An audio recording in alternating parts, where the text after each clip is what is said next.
केवल आपके ही प्रेम का अधिकारी नहीं था देवी, वो मेरा भी पुत्र था।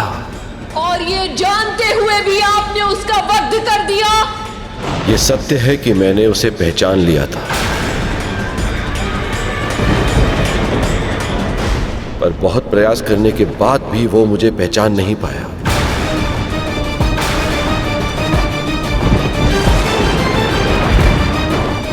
पिता के हाथ संतान के हाथ को थाम कर चलना सिखाते हैं,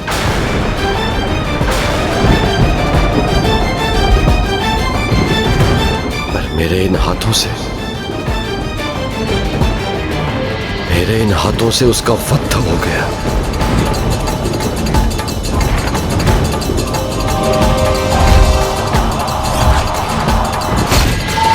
मैं विवश था। आप और विवश? किसमें सामर्थ्य है इतना महादेव? किसने विवश किया आपको? स्वयं हमारे पुत्र ने।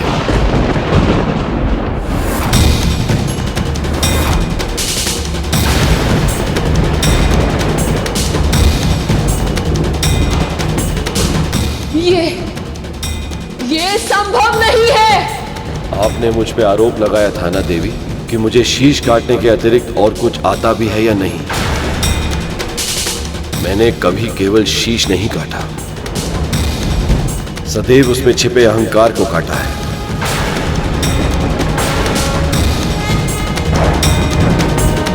फिर चाहे वो ब्रह्मदेव हो या प्रजापति दक्ष,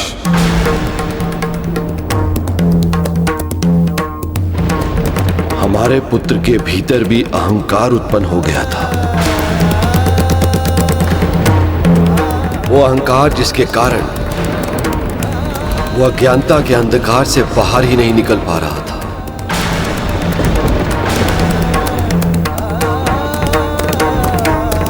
नंदी, श्रृंगी, देवराज इंद्र, यहां तक कि स्वयं ब्रह्मदेव और सखा विष्णु ने भी उसे मेरा परिचय देने का प्रयास किया,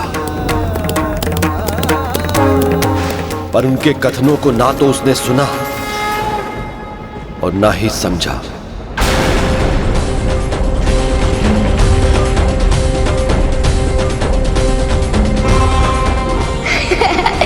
जाकर जल में अपना प्रतिबिंब देखो। कोई भिक्षु या बैर रुपये रखते हो? बालक, तुम्हारी उद्दंडता अब सीमाएं तोड़ रही है। जब अहंकार बुद्धि पर हावी हो गया था और वह चालता विवेक पर भी, तब उन्होंने ब्रह्मा जी का शीश काट दिया था।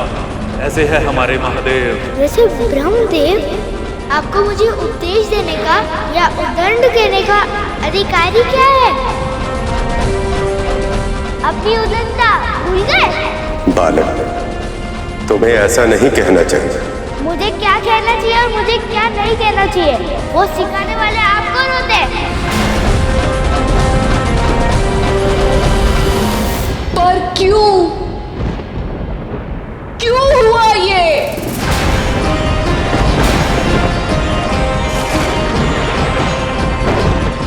देवी,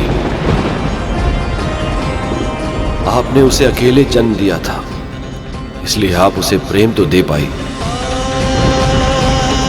पर आपको अवसर ही प्राप्त नहीं हुआ कि आप उसे संस्कार भी सिखा पाते।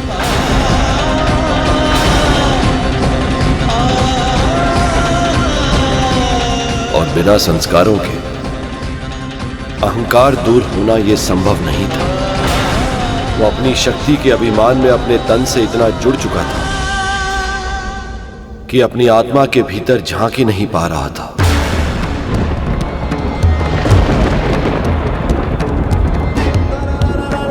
अगर झांक पाता तो समझता कि मैं उससे और वो मुझसे अलग नहीं है।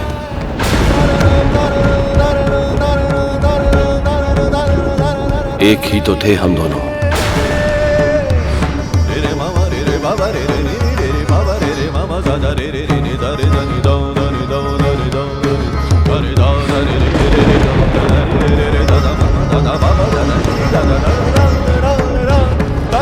इस सृष्टि के हर प्राणी में आत्मा के रूप में मेरा ही तो वास है। और वैसे भी शिव शक्ति से अलग नहीं है।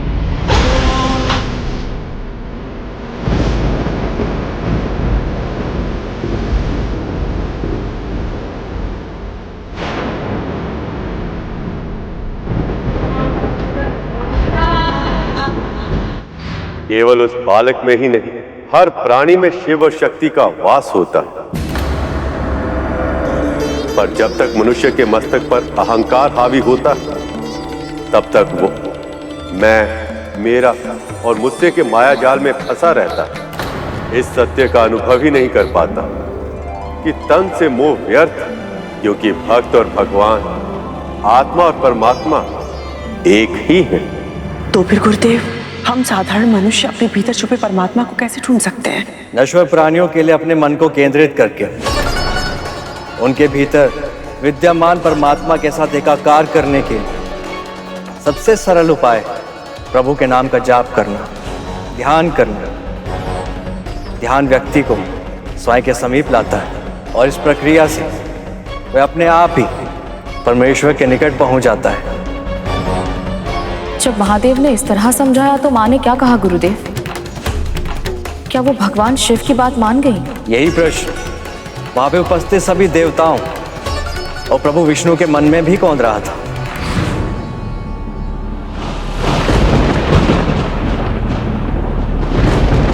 दुखद है, पर सत्य यही है देवी।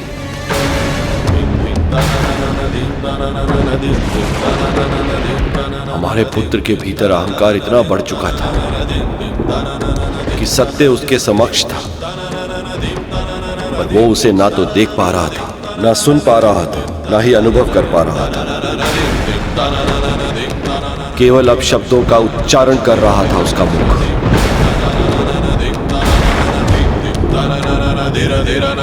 इसी अहंकार से उससे मुक्त करने के लिए मुझे उसका शीश भस्म करना पड़ा।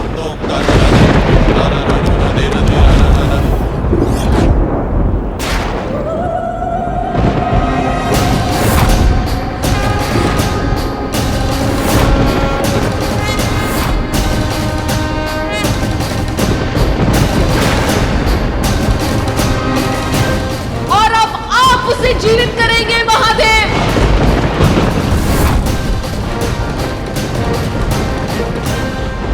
मेरे पुत्र के अहंकार का समाप्त होना आवश्यक था, पर उसका अस्तित्व ही समाप्त हो जाए, ये मुझे स्वीकार नहीं है महादेव।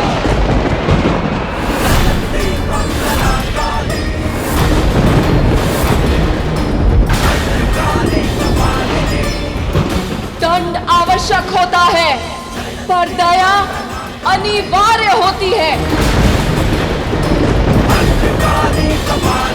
हर एक को अपनी भूल सुधारने का अवसर मिलना ही चाहिए। हमारा पुत्र भी इसका अपवाद नहीं बनेगा। आपको उसे जीवित करना ही होगा महादेव। आप पिता हैं तो मैं इस संसार की जननी हूं, मां हूं मैं।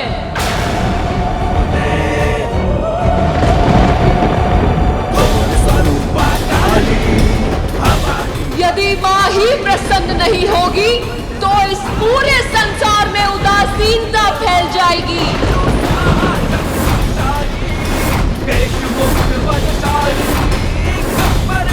यदि आप चाहते हैं कि विश्व में जीवन फले फूले, प्राणियों में प्रसन्नता का संचार हो, तो आपको मेरा पुत्र लौटाना होगा महादेव।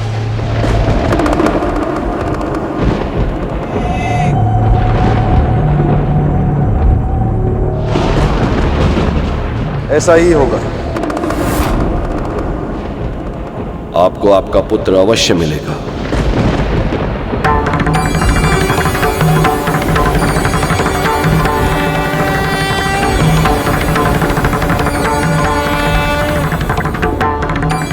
जो अहंकार से मुक्त होगा, ज्ञान का शिखर होगा और ब्रह्म ज्ञान से परिपूर्ण होगा।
धन्य हैं माँ, आप धन्य हैं।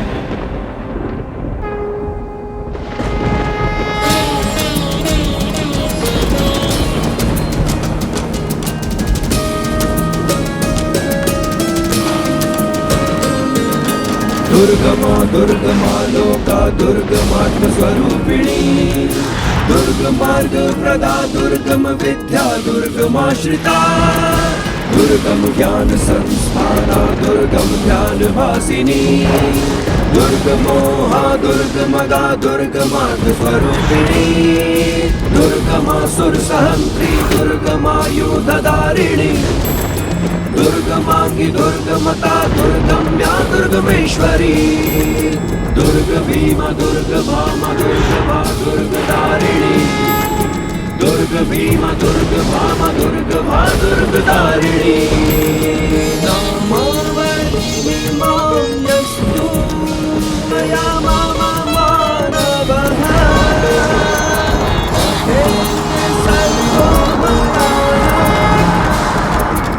मेरी समझ सीमित है गुरुदेव, इसलिए मैं आपसे जानना चाहता हूँ, यदि पार्वती माँ को सभी को फिर से जीवित करना ही था तो फिर उन्होंने सभी देवताओं को निगलकर अपने भीतर समाहित क्यों किया?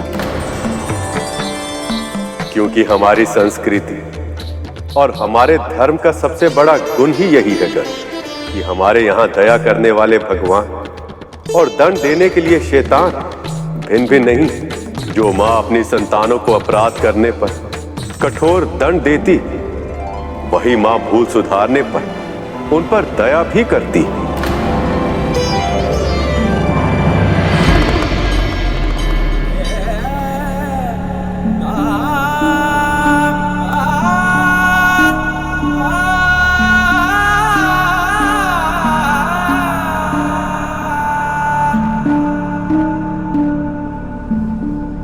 प्रिय, विश्वास कीजिए,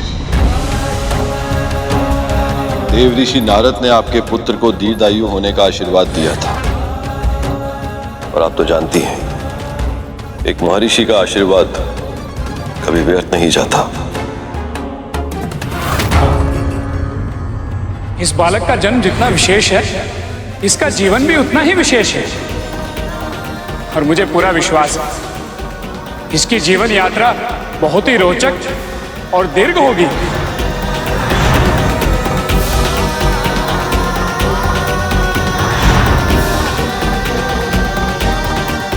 आपको हुए दुख की कल्पना करना भी असंभव है।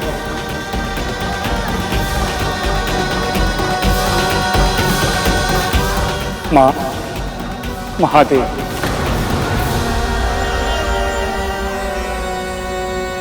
इस बालक को फिर से जीवित करने के उद्देश्य में मैं क्या योगदान दे सकता हूं?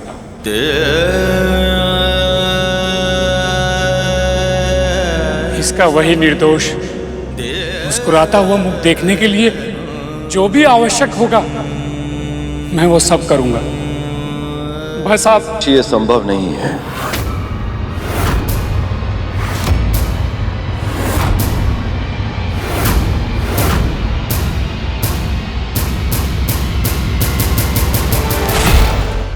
आपके कहने का अर्थ क्या है महादेव? अभी अभी तो आपने कहा था कि आप मेरे पुत्र को जीवित करेंगे। आपका पुत्र अवश्य जीवित होगा पार्वती, मेरा वचन मिथ्या नहीं जाएगा। पर इसका वही शीश वापस नहीं आ सकता।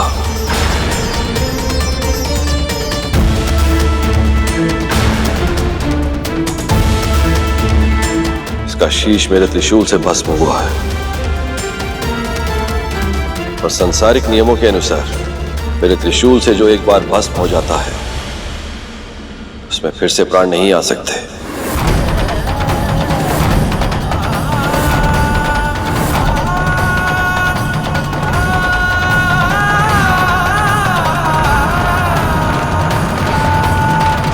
मैं जानती हूं कि तन से मोह व्यर्थ है महादेव, पर फिर भी उसकी किसी और रूप में कल्पना करना मेरे लिए संभव नहीं है। आप उसको किसका शीश देंगे? उसकी आकृति कैसी होगी? क्या उसका मुख देखकर मेरे भीतर मां की ममता जाग पाएगी?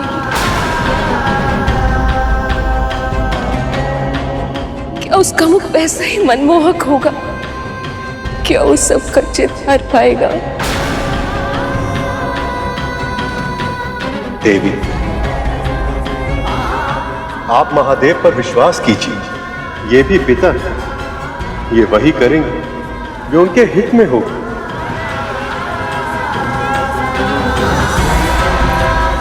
हाँ सखी, आपको और हम सबको विश्वास रखना होगा, धैर्य का परिचय देना होगा, ताकि महादेव अपने कार्य पर ध्यान केंद्रित कर सके।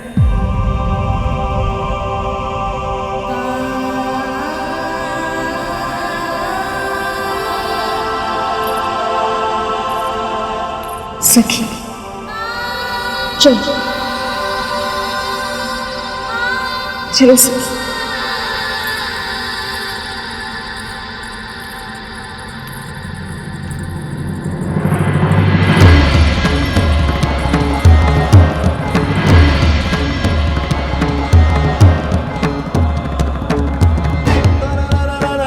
महादेव,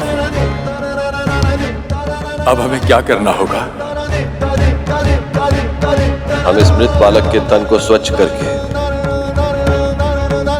इसके तन को नया शीश स्वीकार करने के लिए तैयार करेंगे। देवराज इंद्र,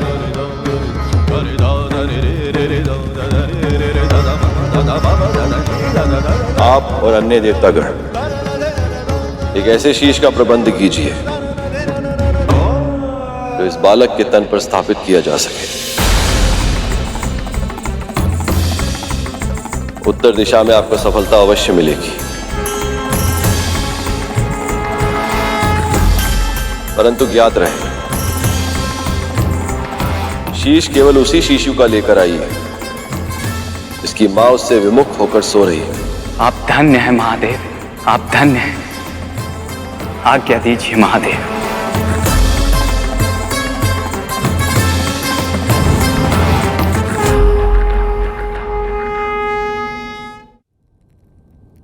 परंतु गुरुदेव, महादेव ने ऐसे बालक का ही शेष क्यों मांगा जिसकी मां उससे विमुख होकर सो रही हो? क्योंकि शैशव अवस्था में किसी भी बालक को केवल अपनी माँ के स्नेह की आवश्यकता नहीं होती गुरु। उसे जीवित रह पाने के लिए अपनी माँ की देखभाल की, उसकी सतर्क दृष्टि और सुरक्षित वातावरण की भी आवश्यकता होती है।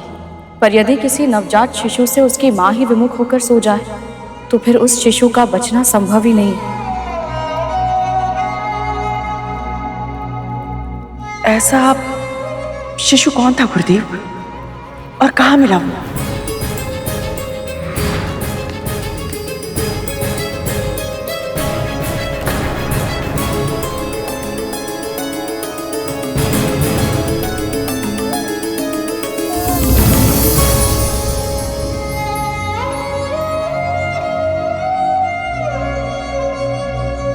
मानवों में तो एक भी मां ऐसी नहीं है जो अपने संतान से विमुख हो जाए। कहां मिलेगा ऐसा शिशु?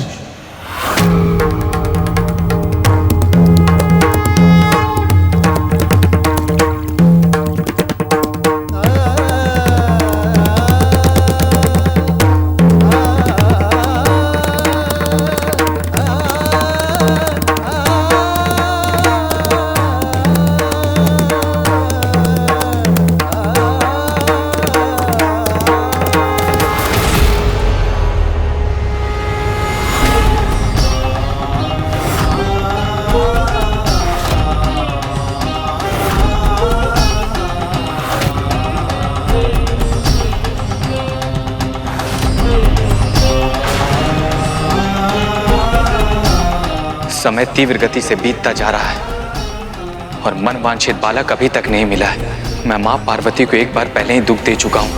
अब रिक्त हाथों के साथ लौटकर दूसरी बार दुख नहीं दे सकता मैं उन्हें।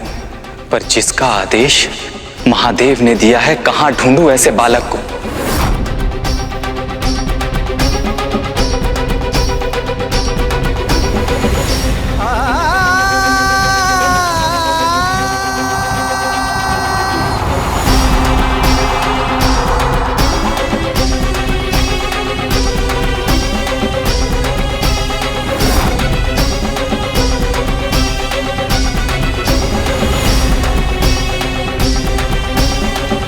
तो बस यही आशा कि देवताओं को किसी ऐसे बालक का शीश मिल जाए जिसकी मां का सर उसके विपरीत दिशा में हो। अन्यथा देवी पार्वती का क्रोध यदि पुनः जागृत होगी तो संसार का अंत निश्चित है।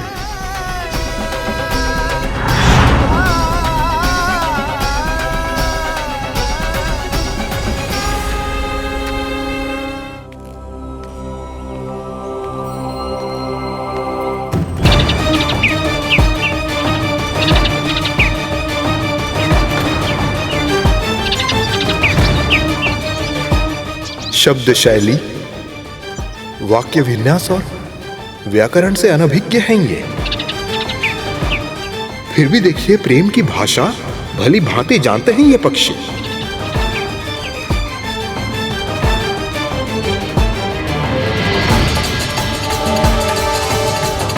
ये माएं अपनी संतान को केवल तैरना नहीं सिखा रही है, जीवन के कठिन पथ पर संघर्ष का अभ्यास भी करवा रही है। ऐसे में अपनी संतान से विमुख होने का प्रश्न ही नहीं उठता। पर यदि ऐसी कोई मां हमें नहीं मिली तो कैसे जीवित होंगे पार्वती नंदन।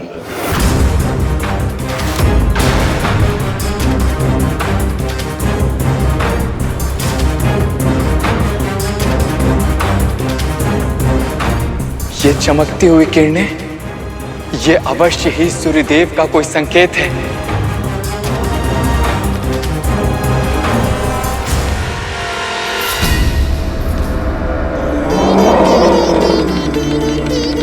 मिल गया वो बालक जिसकी मां उससे विमुख होकर सोई है। पर यह क्या इस हाथी के शिशु का चुनाव करना उचित होगा? क्या मां पार्वती के पुत्र के शीश के स्थान पर एक गज का शीश लग जाए? क्या यह संभव भी है?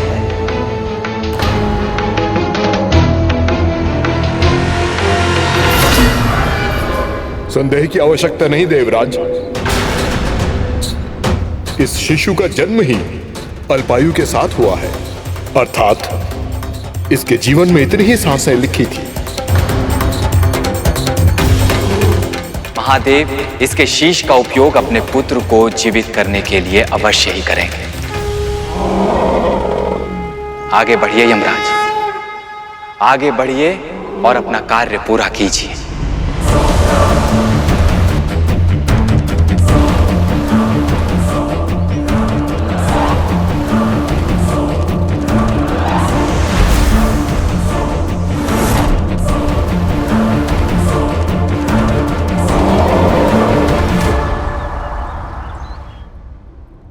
इतना समय बीत गया, सभी देवगुणों में से कोई भी किसी बालक का शीश लेकर आए क्यों नहीं?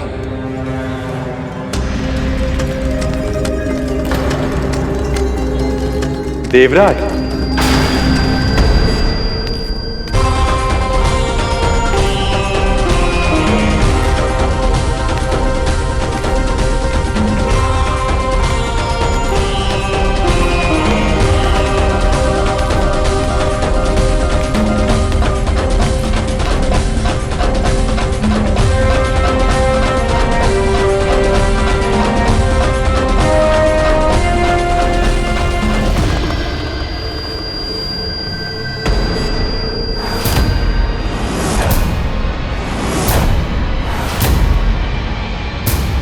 गज शिशु का शीश। महादेव, इस शीश को बालक के धड़ पर स्थापित कौन करेगा? अश्विनी कुमारों के अतिरिक्त ये कार्य करने की क्षमता किसी में नहीं है ब्रह्मदेव।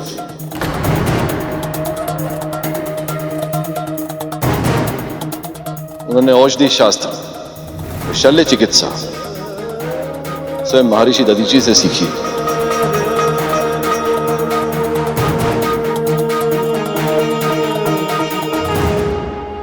हे अश्विनी कुमारों, हम त्रिदेव आपका आवाहन करते हैं, कृपया प्रकट हो।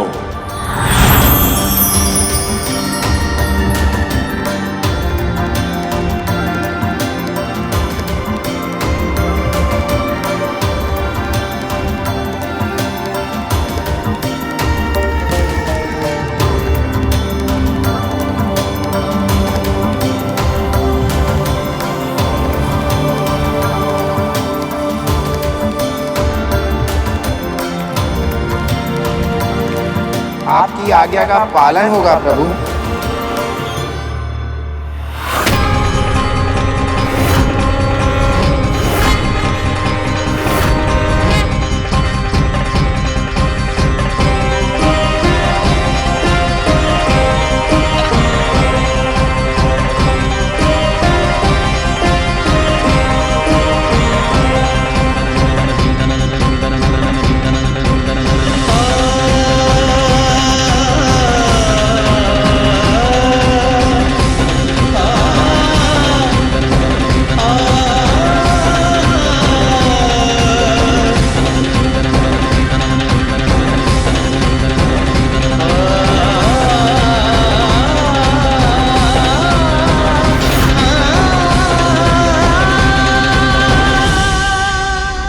हमने अपनी विद्या से इस शीश को धड़ के साथ जोड़ तो दिया है महादेव, परंतु इसे प्राण देने की शक्ति हमारे पास नहीं है।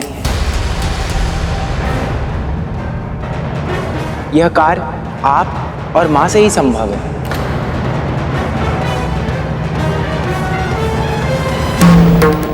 हमारे पुत्र को नया शीश मिल गया है प्रिय, पर इसे जीवन देने के लिए मुझे आपकी शक्ति की आवश्यकता है।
पुत्र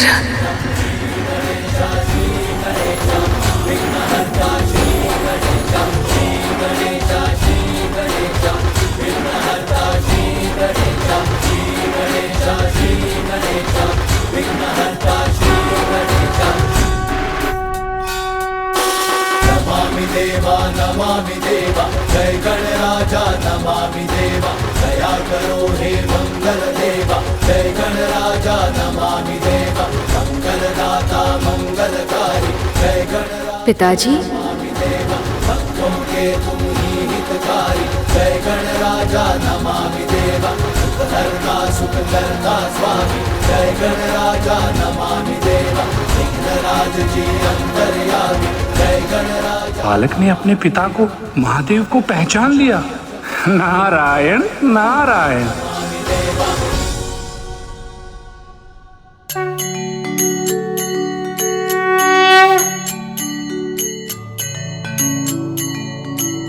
आप केवल मेरे पिताश्री ही नहीं, साक्षात परब्रह्म के स्वरूप हैं। सभी ने मुझे समझाने का प्रयास किया था, पर मैं समझ ही नहीं पाया। अपनी मूर्खता में आपका कितना बड़ा अनादर किया मैंने। मुझे क्षमा कर दीजिए पिताश्री। अपने अतीत को स्मरण करके अपने वर्तमान को दुखी मत करो पुत्र। विनम्रता के गुण से युक्त होकर तुम्हारा नया जीवन हुआ है। अब तुम और भी ज्ञानवान हो। सृष्टि के रचयिता और पालनहार को भी पहचान नहीं पाया मैं।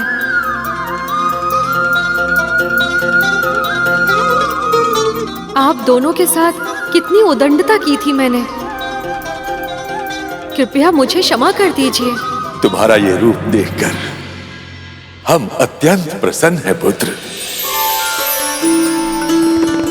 तुम्हारे कर्म, वचन और व्यवहार के कारण तुम्हारी मां को सदैव तुम पर असीमित गर्व होगा।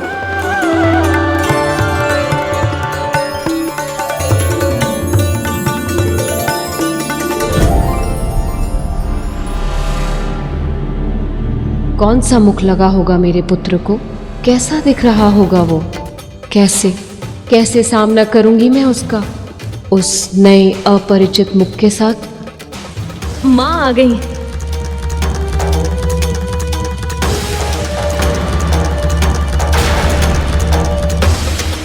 ये जानकर ही माँ कितनी चिंतित हो गई थी कि उनके पुत्र को किसी और प्राणी का शीश लगेगा। अब जब वो ये देखेंगे कि इसे दूसरा शीश मनुष्य का नहीं हाथी का लगा है, तो कैसा अनुभव करेंगी वो, कैसी प्रतिक्रिया देंगी वो। और यदि उन्होंने इस बालक को इस नए स्वरूप में स्वीकार नहीं किया तो कितनी पीड़ा होगी इसे।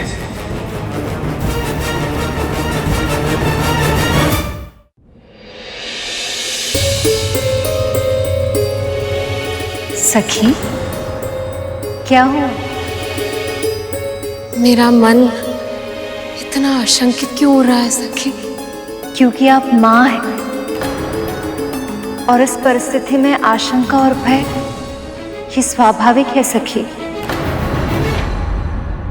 पर हमें पूरा विश्वास है, जब आप अपने पुत्र के मुख को देखेंगी तो आपकी आशंका, आपका भय पूरी तरह निर्मूल सिद्ध होगा।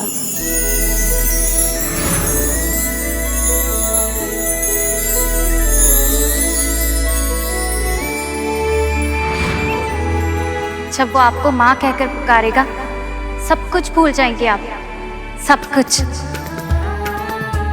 माँ, माँ,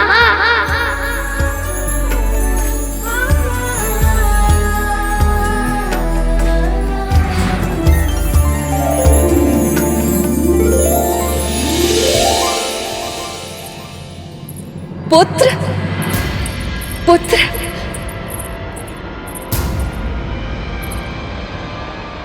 स्वामी, मेरा पुत्र।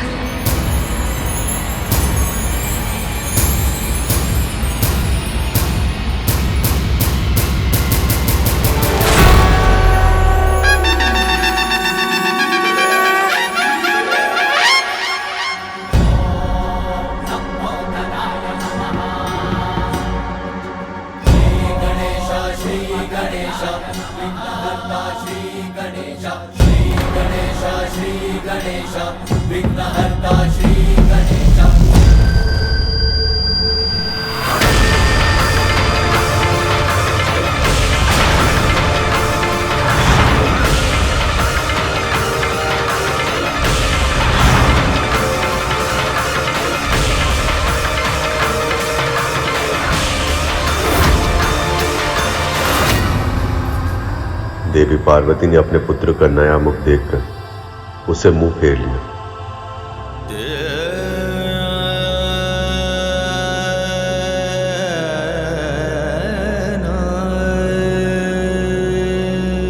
माँ,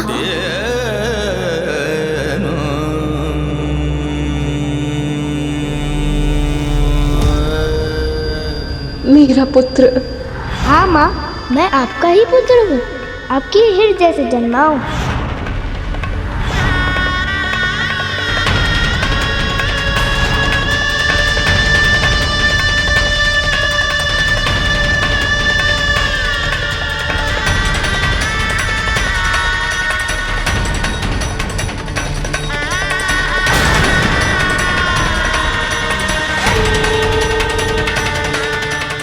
माँ, आप रो क्यों रही हैं? क्या हुआ?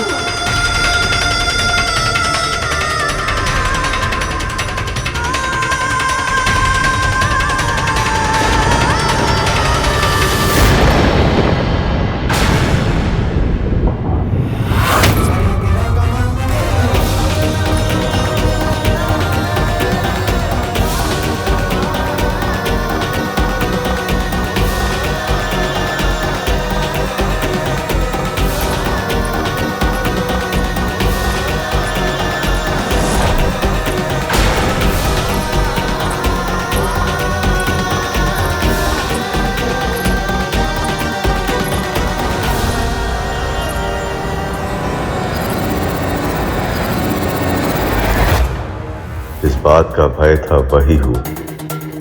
देवी पार्वती ने अपने पुत्र का नया रूप स्वीकार नहीं किया। ये क्या? माता पार्वती ने अपने ही पुत्र से मुंह फेर लिया। कहीं उनका क्रोध पुनः जागृत ना हो जाए।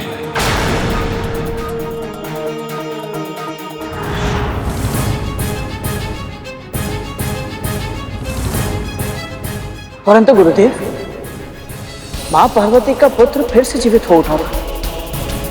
इससे अधिक प्रसन्नता की बात और क्या हो सकती है? तो फिर माँ पार्वती ने प्रभु गणेश को उनके नए स्वरूप में स्वीकार क्यों नहीं किया?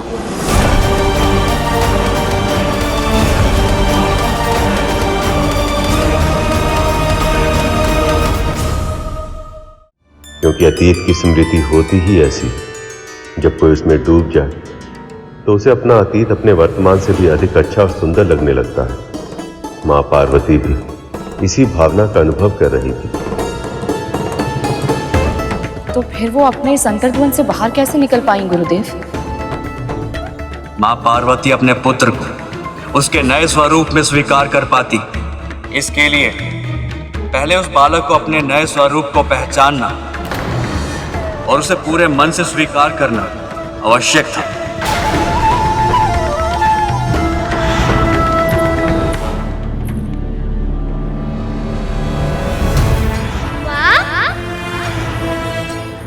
माँ,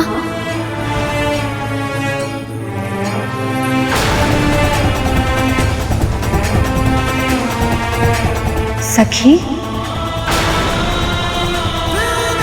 पर अकेली क्यों है ये? माता का पुत्र कहाँ है?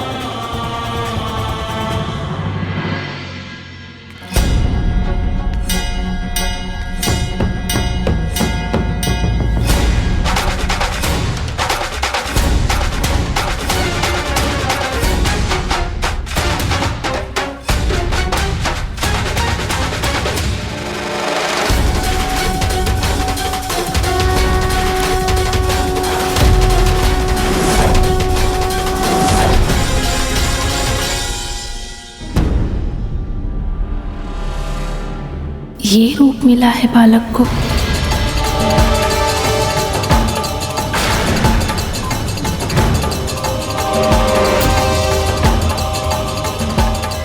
तो इसलिए मौन है माँ।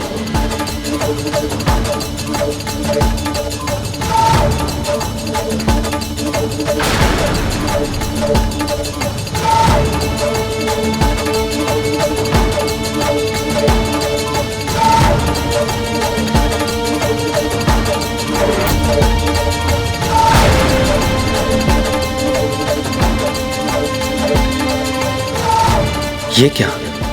माता तो अपने पुत्र का नया रूप देखकर रुष्ट हो गई हैं। जब उन्हें ज्ञात होगा कि ये शीश मैं ढूंढ कर लाया हूं उनके पुत्र के लिए, तो ना जाने मेरा क्या होगा। मेरा प्रणाम स्वीकार करें। क्या आप मुझसे रुष्ट हैं माँ? माँ, आप मुझे छोड़ के बाहर क्यों आ गई? माँ मुझसे मुंह क्यों फेर रही हैं? कहीं मुझसे कोई भूल तो नहीं हो गई?